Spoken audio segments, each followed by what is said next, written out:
The Eagles and the Packers in Brazil on Friday night. We have the Eagles at -2 with the total set at 49. We're going to break down this game and give you a best bet on this. I'm Andy from wagertalk.com. Thanks for joining us. If you guys could, real quick, hit the like button, subscribe to the channel if you haven't while we give out this best bet. I got to tell you, this game is pretty hard to handicap, and I would just caution everyone, don't go big on this one.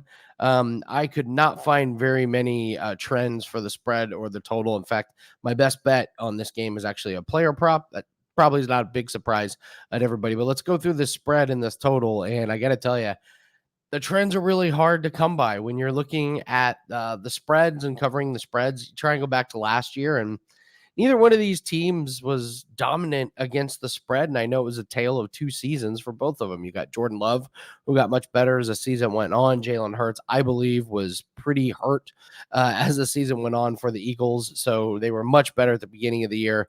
And then down the stretch, they just really struggled. I looked at the over-unders, both of them pretty close to that 50%. Nothing real dominant there. The only trend that I did see was that the Philadelphia Eagles were 13-4 to the first half over, not just their team total, but just for the entire first half. Both teams combined got over that team total. That total sitting at 24.5 right now. So if you believe in that trend, maybe look at that. What worries me about this game is the unknowns. I was reading some quotes from players earlier about how they're being told, do not leave the hotel when you get to Brazil. The crime rate is too high.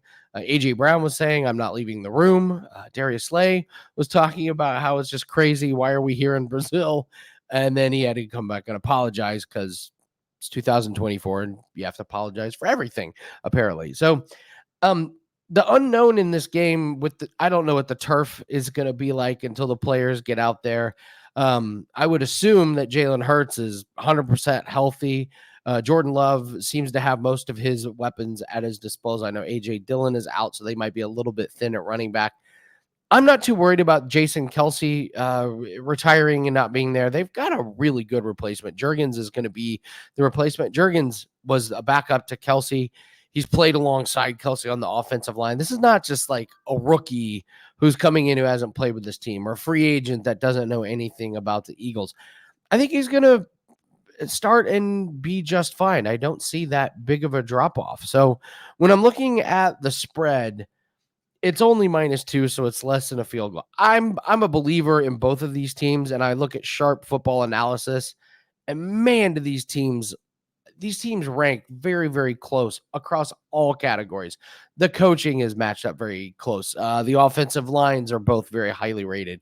The defensive front sevens are very highly rated. Their skill possessions are both, in the top 12. So it's tough to find a real advantage that one team has over the other. Because of that, the only value is in taking the points at +2, maybe a little sprinkle on the money line with the Packers. Of course, no home field advantage for either team. I can't say that's a really strong play. It's certainly not an official play for myself or for my clients. And we've been very good this year. We're up 151 units across all sports. So we're playing it very cautious in this game. The total, 49. I don't know if there's much you can do with that number sitting right on that key number of 49. I do like the trend of the Philadelphia Eagles first half totals going over last year, 13-4. So I wouldn't mind a sprinkle on that one. But my best bet is going to be Jalen Hurts to score a touchdown. I think the Jason Kelsey leaving the Eagles is a touch overblown. This is only -105. I was very surprised to see that price. This is Jalen Hurts, who, despite him being injured last year, 15 rushing touchdowns last year. The Packers were tied for 9th for the most rushing touchdowns allowed.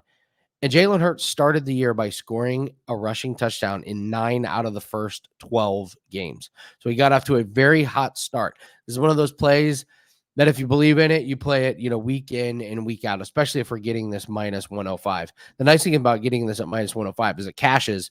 You got a great, nice winner for week 1. If it misses, this thing may be the same price or maybe even plus money next weekend. But for the purposes of this game, by far, it's the best bet. I didn't really like any of the player props for the Packers. We've got 2 new running backs with the team, so I need to take a wait and see approach with this one. But for the spread, ever so slight lean to the +2. No opinion on the total. But the one play that I could see myself getting to the window and the one that I would recommend the most is Jalen Hurts to just score a touchdown. Like I said, 15 rushing touchdowns last year, 9 out of the first 12 games he scored a touchdown in. That is my best bet for this game. If you guys haven't liked and subscribed to the channel, please do that. And don't forget to check out my NFL Week 1 pack, even though we're breaking down this game on Friday. Plenty of plays that go off on Sunday. We've just had a fantastic 2024 so far. Our goal was 150 units. We had 91 units in profit in 2023, and it's already over that 150 units. So we hope to continue those profits throughout. We've been traditionally very good in the first 4 weeks of the NFL season. I believe we're plus 16 units the first 4 weeks. So getting on these plays early in the season has been a real moneymaker for us. So encourage everyone to check that out, wt.buzz/AL. We're not quite number 1 in profits on Wager Talk for 2024. We're number 2. We're trying to chase down Tokyo Brandon in the amazing run he's had for the baseball season. But it's our time now. We're going to get him in football season. So thanks everyone for watching. Like and subscribe. And don't forget to leave a comment below. Tell me who you like in this game. I love reading the comments. I love responding to everyone. I'm sure this is a polarizing game. My family is from Green Bay, so I know I will be getting a lot of messages and text messages on Friday night, good or bad. So thanks for joining. Good luck on all your plays, and we'll see everyone later.